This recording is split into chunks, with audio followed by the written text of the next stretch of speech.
Peace, family. It's your brother Marc Lamont Hill. So sorry for the delay. We're having some technical issues. We wanted to make sure that people were actually in the room. But now I see my family in the building right here on the Marc Lamont Hill official YouTube channel. We are here for the Gaza update. As you know, every single night here on the channel, we cover the latest happenings, the latest goings on in the Gaza Strip. We cover what we call Israel's war on Gaza. For those that don't know, we call it Israel's war on Gaza because this is not a war of Israel versus Hamas. This is not an Israel Palestinian war. This is not a war in the Gaza Strip. It is a war on the Gaza Strip. This is an ethnic cleansing. This is a depopulation. This is a genocide. We want to cover all the aspects of it, all the dimensions of it, so that we can struggle not just to understand it, but to produce an actual peaceful and reasonable solution to the crisis that everyone is facing. And again, we are on day 182.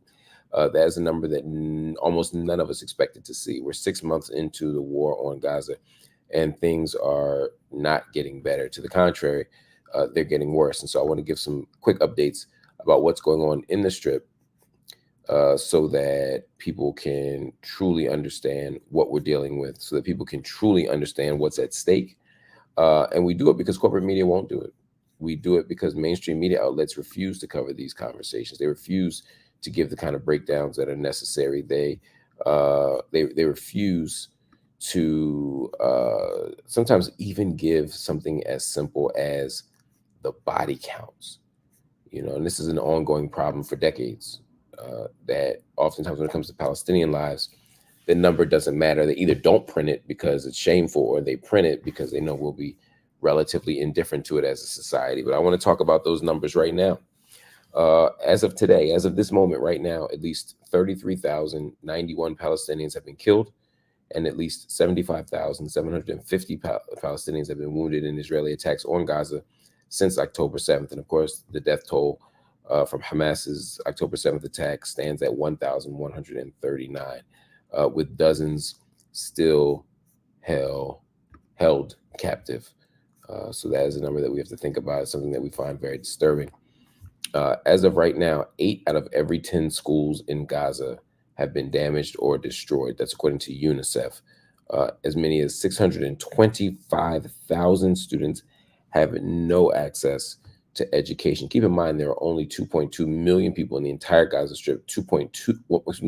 1.1 of that 2.2 are children.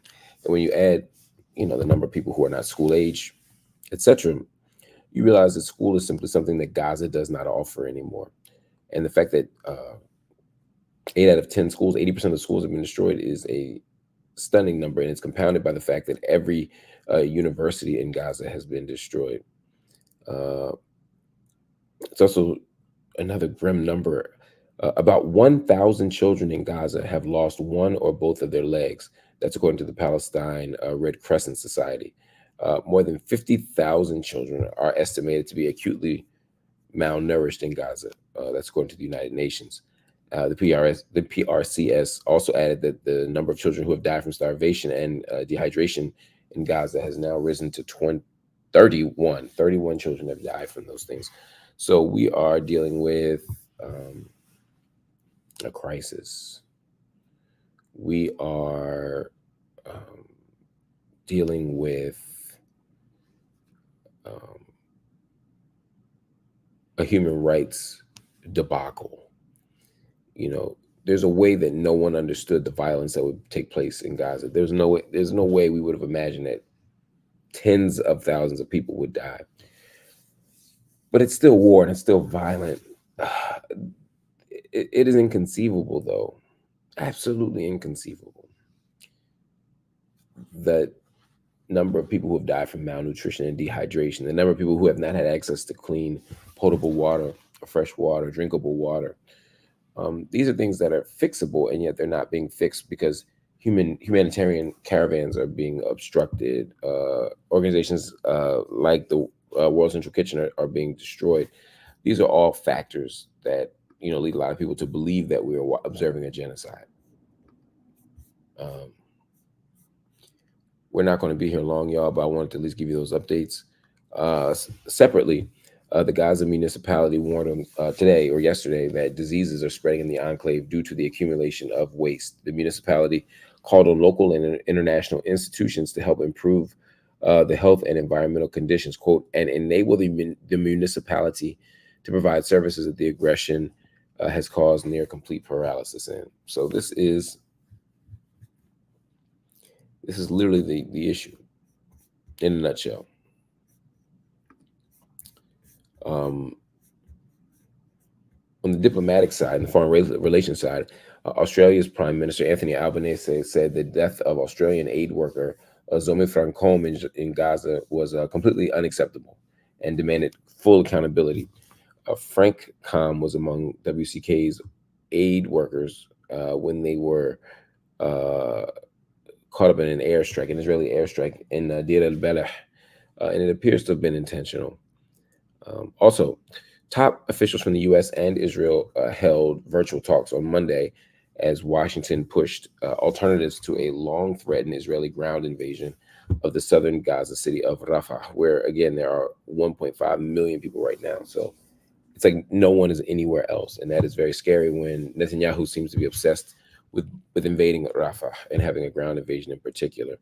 A lot more to be talked about. Iran said Israel attacked its consulate in the Syrian capital of Damascus, killing 7, including someone who it's a challenge. Let me just say that it's a challenge when you hear 7 people killed. Those 2 included the Brigadier General Mohammed Reza Zahedi, a senior commander in the Quds Force of the Islamic Revolutionary Guards Corps, and his Deputy General Mohammed Hadi Hajri Ahimi. They're killing elites, they're killing soldiers, they're killing military officers, they're killing anybody who obstructs the ultimate state goal here is going to get killed or is at risk of death. And that's scary. Anyway, family, I'm not going to keep you long. I'm going to shout out a couple of people here.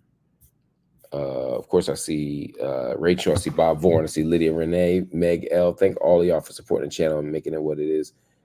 Jazz, we love to see it. Bob Vaughan, again, shout out to you. Karen D, Todd Stephen Burrows, Ms. V Lines, Miriam Manjeta, Herman Gill, Bob Vaughan, Stephanie Marquez. Thank you all so much for helping make this channel what it is. I want to ask everyone who's down to support the channel, please hit the like button, please hit the support button, and of course, hit the membership button, hit the subscribe button if you're so inclined, and become a monthly subscriber to the channel. I'm sleeping. I'm going to go to bed, but I wanted to give the guys an update because we have to be consistent. We got to fight even when we're tired, and that's what we're doing right now. Love y'all. See you soon. Peace.